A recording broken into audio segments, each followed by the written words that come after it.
Tell us about Greenbacks. What is Greenbacks? What does it offer? How does it sit versus retail banking? Perfect, Amanda. Thank you very much. So, in fact, today at the office is our 20th Greenbacks birthday celebration. Hey, Greenbacks very much our rewards program, and it's the first time in the bank's history that the program really does reward for the full banking behavior of our clients. talk us through the recent relaunch. Why did you need to relaunch?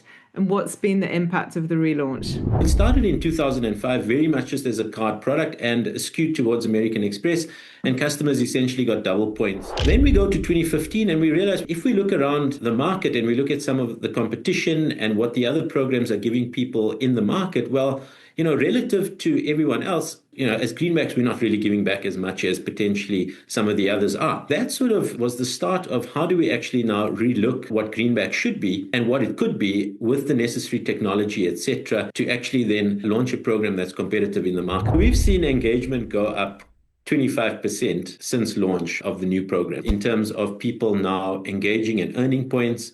We've seen a concomitant sort of change in redemptions. That's up at about 25 to 30% in redemptions. And then, of course, we've also seen a very fabulous data point is actually we've seen people increasing their savings balances. So as a bank, that's one of the most beautiful things that we can ever hope for. This show is brought to you by Comark, the global loyalty partner trusted by enterprise brands in over 50 countries. With more than 30 years of experience and 290 million loyalty members on board, Comark knows what it takes to build real connections that last. Their AI-powered tools turn data into action and customers into superfans. From fraud-proof platforms to personalized journeys, Comark helps you boost engagement, grow revenue, and make loyalty your competitive edge. Want to see how they do it? Head over to comark.com and discover loyalty that actually works. Hello and welcome to Let's Talk Loyalty and Loyalty TV, a show for loyalty marketing professionals. I'm Paula Thomas, the founder and CEO of Let's Talk Loyalty and Loyalty TV, where we feature insightful conversations with loyalty professionals from the world's leading brands. Today's episode is hosted by Amanda Cromhout, the founder of Truth, an international loyalty consultancy. She's also the author of the book Blind Loyalty, 101 Loyalty Concepts Radically Simplified. Enjoy. Hi, I'm Amanda Cromhout, the CEO and founder of Truth and author of Blind Loyalty. Today, I have the absolute pleasure of talking with Dharmesh Bhana, who is a personal friend in the loyalty industry. Dharmesh heads up the Greenbacks program, which is the retail banking rewards program for Nedbank.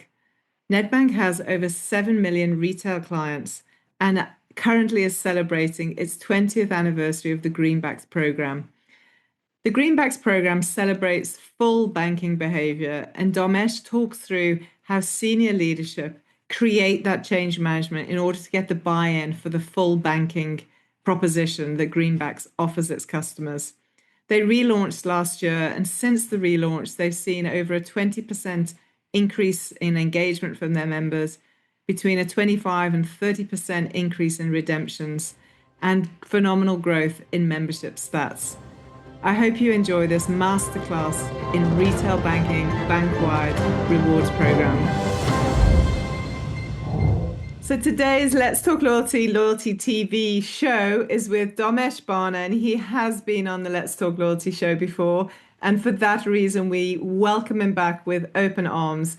He's the executive of loyalty and rewards at Nedbank, which is a very established retail banking and corporate banking organization in South Africa, worthy of talking again on Let's Talk Loyalty TV. So Dharmesh, welcome back. Hi, Amanda, and hello to all the viewers and all the listeners. And just a big thank you for having me on your show. It's always just such a privilege to be here. Thank you. It's amazing. We see you've got a couple of rhino behind you just to remind us that we're in Africa, which is just fabulous, which is exactly where we want to be. So first question on Loyalty TV is, what's your favorite book? Well, my favorite book's not a loyalty book, but it is it's actually a children's book, which I absolutely love. It's by Oscar Wilde called The Remarkable Rocket. So that's my favorite book. Yeah. What you know what, Dharmesh, nothing surprises me that it wouldn't be the mainstream loyalty or business book, but tell us why. What's so special about the book? I think it's more about, the fact that we're always trying to be someone and show people who we are and what we can do and can't do. And it's just such a story about like, we're here and we've just got to do what we've got to do and we've just got to be good humans and that's okay. That's more than enough. And a life well lived if that's the way we live it. So for me, that sort of story was just so simple and so beautiful and so timeless. So that's why it's one of my favorites. Yeah. And whether it's appealing to kids or us as an older generation, that's exactly right. It's beautiful. Couldn't agree with you more. I love it. Okay, so before we really share with the audience around the world the beauty of the Nedbank brand, it's a brand that every South African knows and Africa itself know, and the rest of the world also know. But before we get into that and the Greenback story, tell us a little bit more about yourself because you don't come into the role you're doing, and I've known you in this role for many, many years. We've had the absolute privilege of working together for years on and off in the industry. But tell us a little bit more about how you got to where you are, because I know it isn't a traditional loyalty or marketing background. Yeah, so very briefly, I mean, I studied as professionally, I'm a chartered accountant. So very strange for me to be in this sort of role. I get asked the question all the time, and many people can't believe that I'm a chartered accountant. So I don't know if that's a good or a bad thing, but nonetheless, that was the studying background. I just always had this ambition to be in banking. I've always loved the banks. I've always found the numbers to be a fascinating sort of aspect of banking. And so eventually I started after articles as a executive apprentice to a very senior retail banking executive where I learned retail banking for another 2 years under his sort of tutelage, and it was just one of the most magnificent opportunities. We then had the financial crisis, and post that, I sort of moved on from the executive apprentice role into and my roles seem to have been all roles that the bank sees of high strategic importance, but they believe we need to fix or make better. So really fabulous opportunities for me where I got into the youth segment and developed propositions there. Then got into the retail deposit space and developed propositions there and got the book Basel Friendly as well. And thereafter, it was then an entry into this sort of very exciting and very different industry, being the loyalty industry. So that was circa 2015, and I've been here for what's that now? 10 years Yeah. in this specific role. Yeah. It's quite interesting. You made reference to the roles you've gone into as being when you've been asked to come in and fix. So we'll talk about greenbacks in a moment to see if that was the remit you were given when you were asked to come into that role in Nedbank. So tell us more before we get into the loyalty story about Nedbank. It's such a as I say, well-known brand. It's been with us for so many years. Tell us more about it so our listeners around the world can understand the prowess of the brand Nedbank. Wonderful. Yeah. So you'll see my background, which has the Nedbank building in the background there with two rhinos that have been beaded. And we're known as the Green Bank, and we're one of the big five banks in the country. Where sustainability, of course, is one of our key criteria. We really are very focused on sustainability as a bank, and always have been. In fact, I think we may have been at the vanguard of this many, many moons ago. We've got 7.1 million retail banking clients, 27,000 staff. Very, very strong in our vehicle asset finance franchise. We've got sort of 30 to 35% market share there, 10% in the transactional banking franchise. Very strong focus on small, medium enterprises. So we're very good in that sector of the market as well as a very strong corporate and investment bank. So really a full service bank. With many many strengths that we could talk on for many many moons, but I think those are sort of the big highlights of Nedbank. Just a very very proud and prestigious organization, and a real privilege always for me to sort of represent them where I can. So it's been an absolute pleasure working here as well. And it's great you made reference to, obviously, as you know, your name as the Green Bank, because the name of your program, Greenbacks. So I think let's kick into the loyalty story because that's what the listeners are waiting to hear. Tell us about Greenbacks, not necessarily the hurdles you've overcome or how the challenges you've overcome, but more around what is Greenbacks, what does it offer, how does it sit like versus retail banking? Perfect, Amanda. Thank you very much. So, in fact, today at the office is our 20th Greenbacks birthday celebration. Hey. So many people don't know that, but yeah, so it was started in 2005, and here we are 20 years later. But we'll get to that just now. I guess the question really around what is Greenback. So Greenback's very much our rewards program, and it's the first time in the bank's history that the program really does reward for the full banking behavior of our clients. Okay, so it's not just rewarding for swiping your card and getting a point. Part of the proposition is linked to that, but it's most certainly rewarding for having a checking account with us or transactional account with us, rewarding for having savings with us, rewarding for using your credit card or having a card product with us, and rewarding for having the asset product, which are, home loan, personal loan, vehicle asset finance, and overdrafts. So that's what we require customers to have, and there's behaviors that we want customers to perform on each of those products on a monthly basis. And basically, what depending on what customers have done, they would have achieved a goal. And we have the goal gives you a level in the program, and we have 5 levels in the program. With level 5 giving customers up to 2% back uncapped on our Amex card, which is really, really competitive in the South African sort of landscape.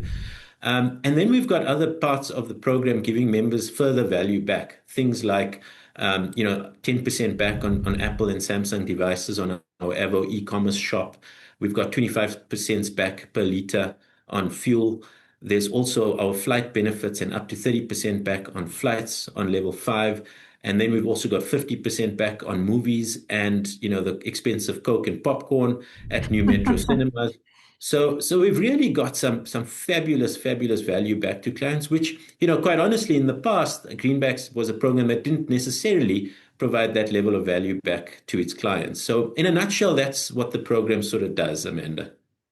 Great. It's amazing to hear I'll come on to a little bit more around bank-wide loyalty because I think that is something so unique that South Africa gets right that I don't see as well executed in the rest of the world. I say that boldly. I'm sure someone around the world is going to challenge me on that. But we'll come on to that in a moment. But it is great to see. I've known about your proposition for many, many years, actually worked with the team years ago to see how it's evolved, and it really has evolved. And you mentioned there, Dharmesh, Avo, your e-commerce platform. So before we start going a little bit deeper into Greenbacks, help position what Avo is. It's a lovely name, it's a unique name, it's a catchy name. Let's understand what Avo is in relation to Greenbacks. Well, I mean, very simply put, Avo is the Amazon for Nedbank, in essence. I mean, that's basically what the shop is, and it's called Avo Super Shop. So it provides clients, and in fact others, it's not only limited to clients. Other people can come onto the platform and buy anything that they're looking for, essentially. And part of the Avo e-commerce proposition is, in fact, the Greenbacks Mall. So all our clients would then log onto Avo, be directed to a specific page, if you want to call it that, within the Avo Super Shop, and everything Greenbacks oriented is discounted even further. So, if you were buying a Smeg kettle, it's now a lot cheaper for you as opposed to a person that's not on Greenbacks. And then, as I mentioned, on the devices on Apple and Samsung products, that's up to 10% back with a sort of maximum cap of 100,000 Rand per year. I mean, that is significant value back. I mean, I'd even go as far as saying, and I'm happy to be challenged on it, that we potentially have the best pricing in the market with that discount on those devices. So that's pretty much the sort of greenback side of Avo. But it's also got a solar side to it where we do sort of electricity as well as water. And then there's an auto side to it as well, where there are cars that can be purchased on the Avo Super Shop. So it's Oh, really a wow. fabulous proposition that the bank has put together. Yeah. Wow, I didn't know that actually. I did know about solar because granted, I mean, with the brand values that you sit on, that makes complete Yeah. sense. I definitely didn't know about cars. Yeah. Yeah. Amazing. So you can buy a car. You can buy a car on Avo. It's really a fabulous proposition. Great. Well, thank you for sharing. I understand how it obviously sits within the Greenbacks mold, but I actually didn't know the broader breadth of it for non-Greenbacks members. Okay, let's get back to the loyalty story because that's what our listeners are really interested in. So you've actually been through quite a recent relaunch of Greenbacks. So talk us through, and thank you for sharing that it's the 20th birthday today. That's just lovely news. So you've obviously been through iterations of the program over the 20 years. But talk us through the recent relaunch. Why did you need to relaunch, and what's been the impact of the relaunch? Perfect. I'm going to touch on the history very quickly, if that's okay. And, it started in 2005 very much just as a card product and skewed towards American Express. And customers essentially got double points on using the American Express plastic. I mean, that was the essence of the program for many, many years, 2005 onwards. And I guess, engagement on the program was limited at that point in time. So 2014, fast forward, it was the introduction of what we call the Greenback Shop Card, which is basically an Amex check card plastic. And essentially, all your points are converted into cash on that plastic, right? So customers could then use that card to sort of transact at merchants that accept American Express, as well as withdraw, stick the card into an ATM and withdraw it as cash. So suddenly we saw, sort of engagement and redemption going up significantly because of the introduction of the shop card. Then we go to 2015 and we realize, well, that's okay. But if we look around the market and we look at some of the competition and what the other programs are giving people in the market, well, relative to everyone else, guys, as Greenbacks, we're not really giving back as much as potentially some of the others are. And so that sort of was the start of how do we actually now relook what Greenback should be and what it could be with the necessary technology, etc., to actually then launch a program that's competitive in the market. So that's just sort of the start of where we come from. So 2015, very much Dharmesh and three other people sitting there with a blank canvas saying, well, what do we do here now? And Yeah. and how do we actually compete? And part of that was creating a strategy without too much budget. So we didn't have lots of budget, and so we went with a behaviorally led sort of strategy at that point in time, using mechanisms that reduced or that didn't require as much of an investment from the bank, but potentially could have quite a big impact in changing client behavior. Right. So Yeah. previously, when I spoke to Paula, it was really around how do we use that? As an example, we would have a competition to potentially win your home loan back if you just stayed up to date on your debt repayments. And that was a fabulous little initiative that worked really well, came at a really low cost to the company, but was of huge value to clients. However, still, when you compare it on a line by line basis with the competition, the value back, the actual rands and cents back in customer pockets was just not enough relative to the competition, and therefore the ability to keep customers at Nedbank because of the rewards program was somewhat limited, which then necessitated a further investment in the program and a revamp of actually the structure of the program, where we've now got proper tiering. It is still a paid for program. We've got a renewed investment in the program, so substantially more money back to customers, which Yeah. was quite a big piece that we needed to sort of win in the organization and get people to support us in actually doing a bank-wide program.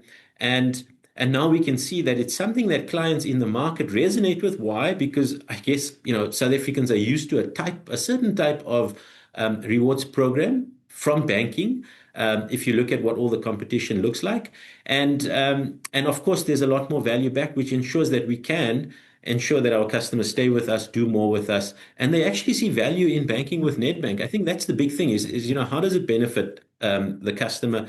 And it also needs to benefit the bank as well, because I always say, these things are not just about putting in the cost and, giving all the money away. And, it's not to the benefit of the bank as well. It's got to benefit both parties.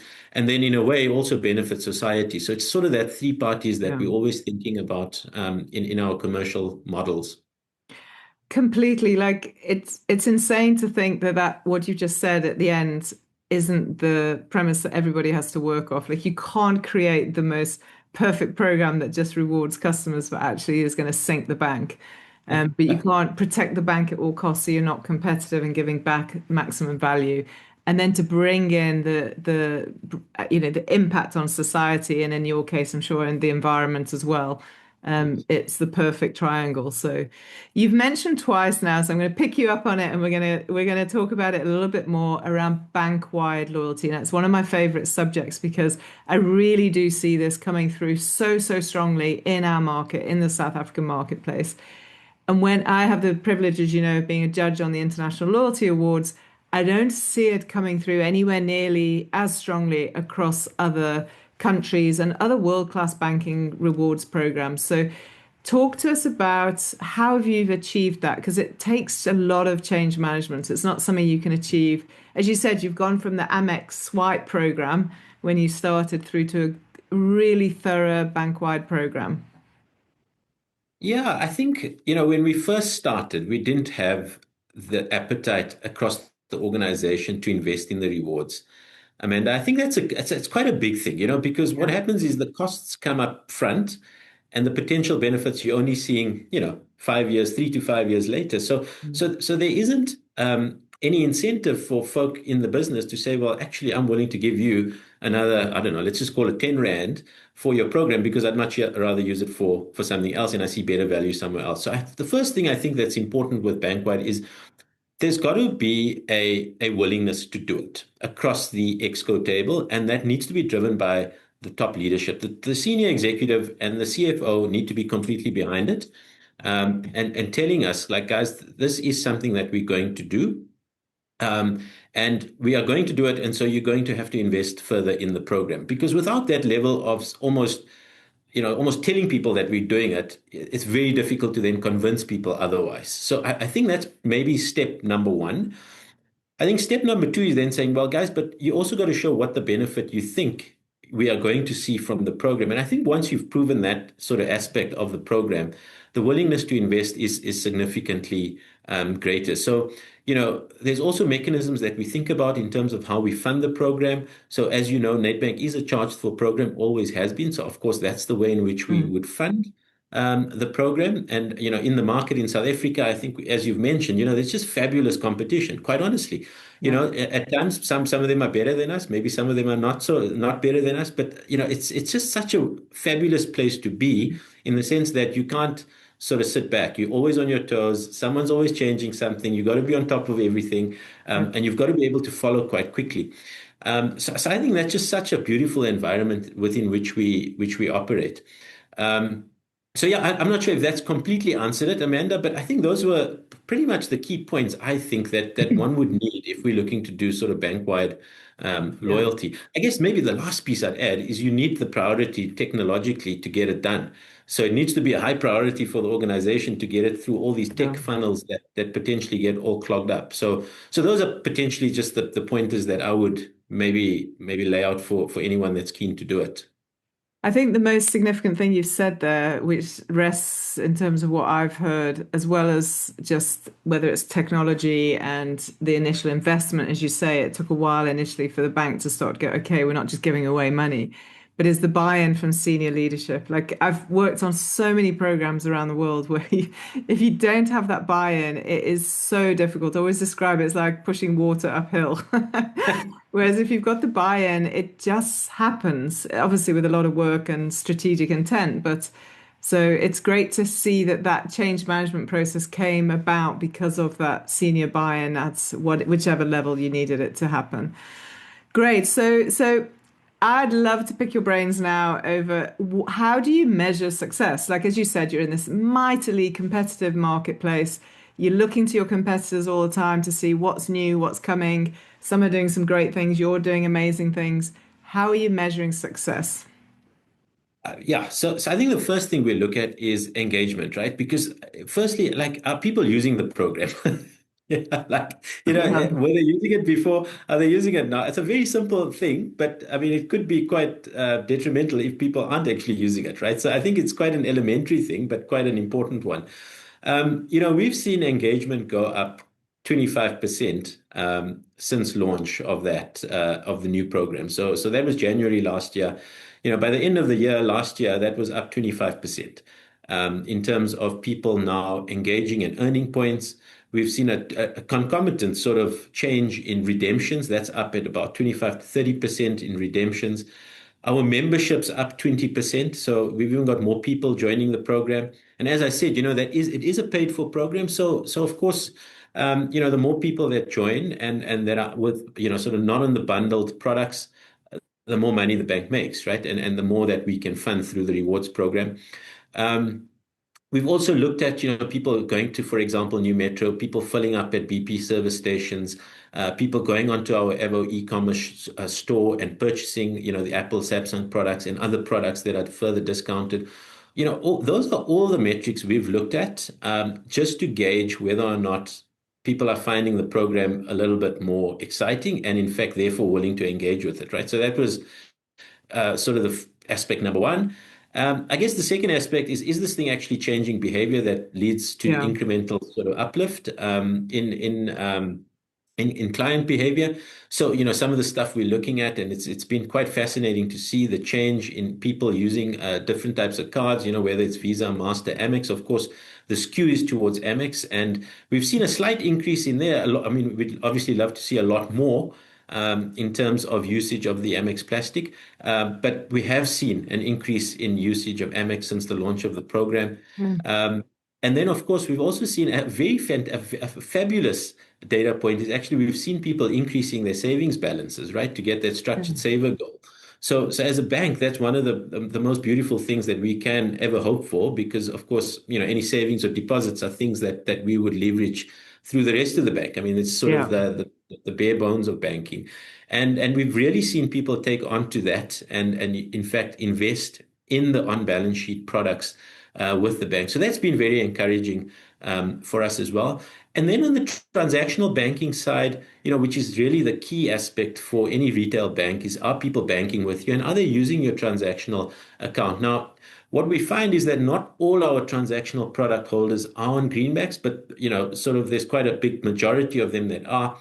And then what we find is that the people that are on Greenbacks, a much bigger percentage of those are actually main banked with Nedbank. So Okay. very clearly, your loyalty clients are seriously some of the Mm. gems of the sort of retail banking clients. So that's really been encouraging for us to see, Amanda.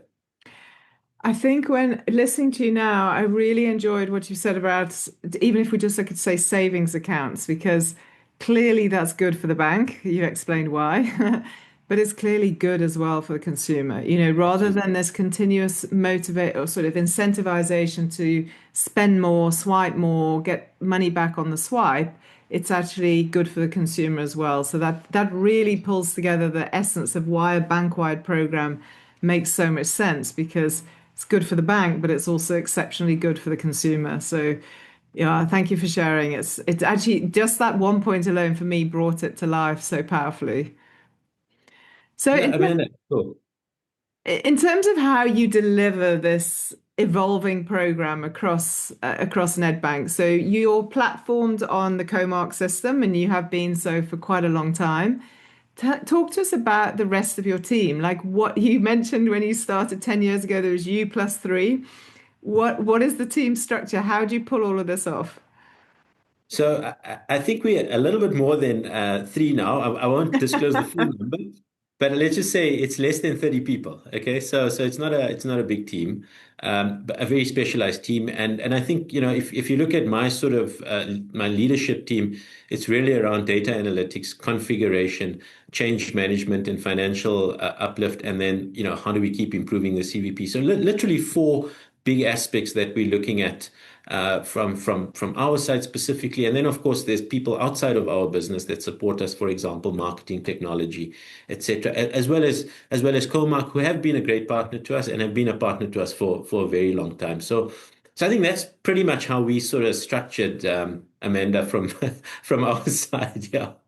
But then picking back up actually on the change management piece, in your leadership team, you say you actually have a focus on change management, which I guess is how you're managing to pull off the bank-wide solution, because you're continuously having to keep the bank who've got other priorities or other initiatives or other ideas of new products and so forth, deeply involved in order to get the best solution for customers. So Great to Yeah. see that, and great to see the reference to change management continuously, even in your structure, not just in terms of how you persuaded top management. And can I maybe just add to that, Amanda? One of the roles, one of the jobs of that individual is to also get the rest of the organization, so all 27,000 employees, understanding what our value proposition is so that they're part of it. That's been a Great. really, really big job, because if your staff aren't sort of buying it and don't understand it, well, very little, very little luck getting it out to clients and into the market. So that's been quite a big job that we've had to do, but quite an important one as well. So thank you for just, sort of reminding me about that piece. Yeah. Yeah, and interestingly, Dharmesh, when we're asked as Truth to do a audit of a program, which is something we tend to do a lot of as because there are so many programs in the market, one of the aspects we look at is this program loved by its people? Or do they just know nothing about it? And typically, we find it's one of the areas that a lot of brands fall short. Like they just aren't investing in that part of it. So it's lovely to hear that with 27,000 people are being taught, being communicated with regularly about greenbacks. You also talked about data, the power, how much of your team structure is around data and analytics and so on. So share with us the beauty of AI that every loyalty professional in the world is talking about at the moment. But how have you weaved the AI capability within the bank into what you're doing for data analytics, performance, and work you need in the Greenbacks team? So, Amanda, I think, at the moment we're very much at the elementary phase of it. We most certainly haven't implemented AI to its full extent within our program, but it's definitely a piece of work we currently, I mean, I can't, I won't tell you what his name is, but, he's busy working on what that strategy looks like and how do we bring it into the program. But the premise of it really is how do we just get better in terms of getting the right rewards to the right people at the right time. Because I think that's where the power lies for us. It also limits our cost of investing in huge generic rewards for everyone, which probably, 50% or 40% may use. So for us, it's really around how do we make sure that we're using that data to get better at targeting and personalizing that reward for the client. Are we there yet? My answer is no. So maybe on the next episode or sometime in the future, we can talk about that and how we have actually done it. But we are on a journey to getting that done in our space without a doubt. But I think the premise still is whatever happens and whoever does it is how do you get AI to run your program automatically? It does it. And it also can trigger the right rewards to the right person at the right time, which are personalized. And it's not exactly the same for everyone else. So Yeah. for me, that's almost the nirvana perhaps that we could look for in the short term, with I think a lot more possibility in the near future as well. I think your point there is, are we there yet? No one's ever there, right? Yeah. No one's ever at the end because there is no end. It doesn't matter what you're developing, how far advanced you are, there's always more to improve on. So yeah, lovely. Okay, so thank you for sharing all of that. Is there anything else? You've shared the whole story with us. I'm about to draw our wonderful discussion to a close, but anything else you'd like to share with the global audience of Let's Talk Loyalty and Loyalty TV? Amanda, nothing further from my side. It's just that if anyone would like to sort of do this and would like to talk about it, please feel free to reach out. I am on LinkedIn. I'm more than happy to chat to you. And just to you, a big thank you and a huge privilege and honor always to be here. Thank you so much. Amazing. Thanks, Dharmesh. I'll add your LinkedIn connection into the show notes. So thank you so much. It's been a real pleasure. Thanks, Amanda.